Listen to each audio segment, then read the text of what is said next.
Assalamualaikum warahmatullahi wabarakatuh.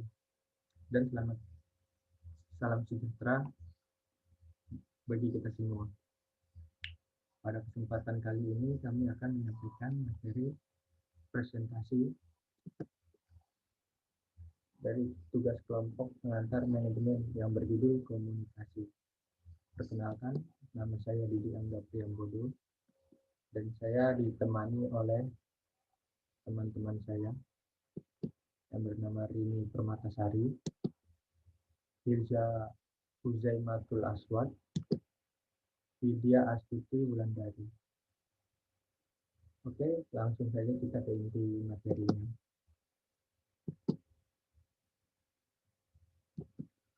Untuk yang pertama, proses komunikasi. Proses komunikasi adalah bagaimana komunikator menyampaikan pesan kepada komunikannya, sehingga dapat menciptakan suatu persamaan makna antara komunikan dengan komunikatornya. Proses komunikasi ini bertujuan untuk menciptakan komunikasi yang efektif, sesuai dengan tujuan komunikasi pada umumnya. Untuk materi selanjutnya akan dibacakan oleh Rini Permatasari.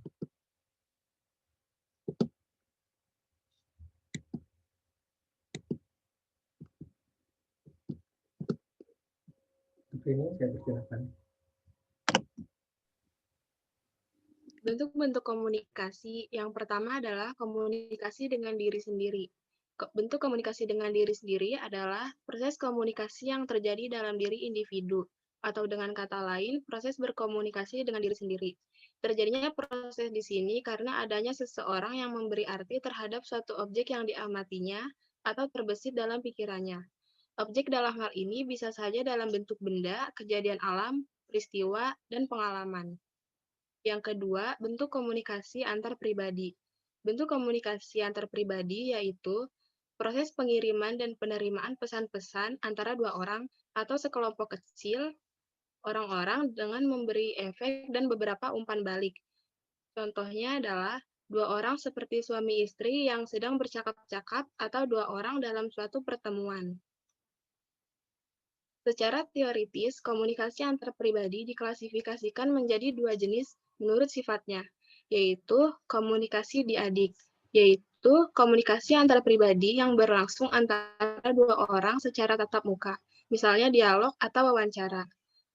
Yang kedua, komunikasi triadik, yaitu komunikasi antar pribadi yang pelaku komunikasinya terdiri dari 3 orang, yaitu seorang komunikator dan 2 orang komunikan. Bentuk komunikasi yang ketiga adalah komunikasi publik, yaitu suatu proses komunikasi di mana pesan disampaikan oleh pembicara dalam situasi tatap muka di depan halayak ramai. Contohnya seperti pidato. Bentuk komunikasi yang keempat adalah komunikasi massa. Komunikasi massa adalah komunikasi yang dilakukan oleh media massa modern yang meliputi surat kabar yang mempunyai sirkulasi luas, seperti siaran radio dan televisi. Materi selanjutnya akan dibacakan oleh Widya Astuti Wulandari.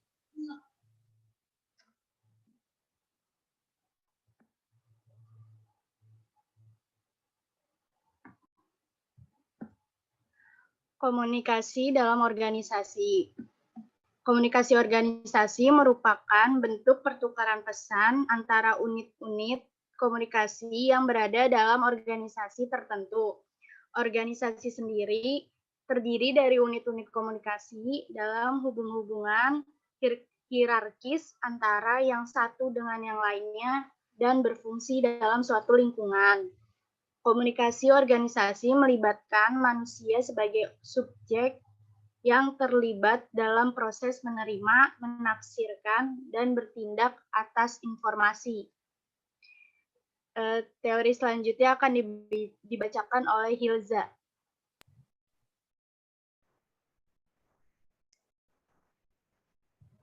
Teori terakhir ada hambatan terhadap efektivitas komunikasi.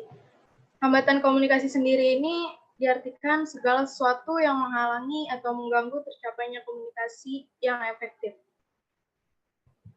Secara garis besar terdapat 4 jenis hambatan komunikasi, yaitu hambatan personal, hambatan fisik, hambatan kultural atau budaya, serta hambatan lingkungan.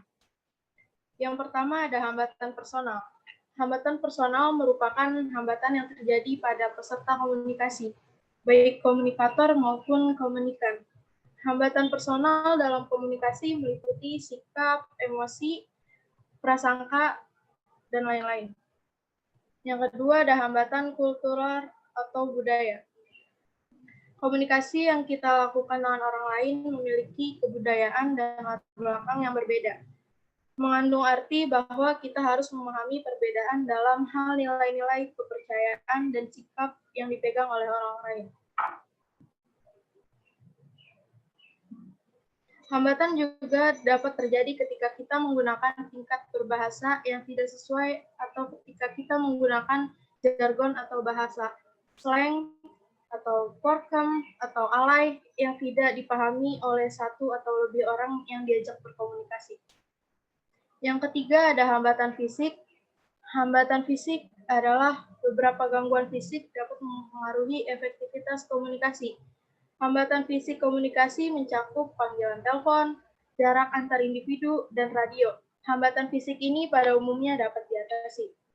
Yang terakhir ada hambatan lingkungan. Tidak semua hambatan komunikasi disebabkan oleh manusia sebagai peserta komunikasi. Terdapat beberapa faktor lingkungan yang turut mempengaruhi proses komunikasi yang efektif. Pesan yang disampaikan oleh komunikator dapat mengalami rintangan yang dipicu oleh faktor lingkungan, yaitu latar belakang fisik atau situasi di mana komunikasi terjadi. Hambatan lingkungan ini mencakup tingkat aktivitas, tingkat kenyamanan, gangguan, serta waktu. Ya, Didi, sudah selesai. Ya, itulah presentasi yang kami bawakan. Kurang lebihnya mohon maaf. Wassalamualaikum warahmatullahi wabarakatuh.